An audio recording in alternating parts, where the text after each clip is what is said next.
Scan రిపోర్ట్లో గర్భసంచిలో గడ్డలు ఉన్నాయని తెలిస్తే ఫస్ట్ భయపడకండి. నేను doctor Rajani, gynaecologist from Srikakulam.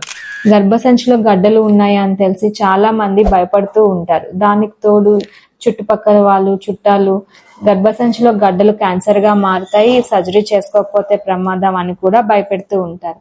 కానీ గర్భసంచిలో గడ్డలు మోస్ట్లీ ఫైబ్రాయిడ్సే ఉంటాయి. అండ్ ఫైబ్రాయిడ్స్ అనేవి బినైన్, అంటే క్యాన్సర్ కానివి, ప్రమాదకరమైనవి కావు. ఈ ఫైబ్రాయిడ్స్ ఉన్న వాళ్ళందరికీ సర్జరీ పడుతుందా అంటే కాదు. సో ఎలాంటి కండిషన్స్లో సర్జరీ చేయించుకోవాలి?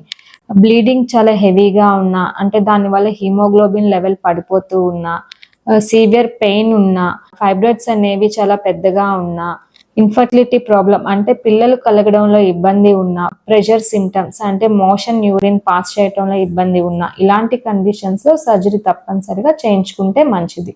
అంతేకాని చిన్న చిన్న ఫైబ్రాయిడ్స్, స్కాన్లో ఫైబ్రాయిడ్స్ ఉండి ఎలాంటి సిమ్టమ్స్ లేకపోయినా అలాంటి వాటికి సర్జరీ చేయించుకోవాల్సిన అవసరం లేదు.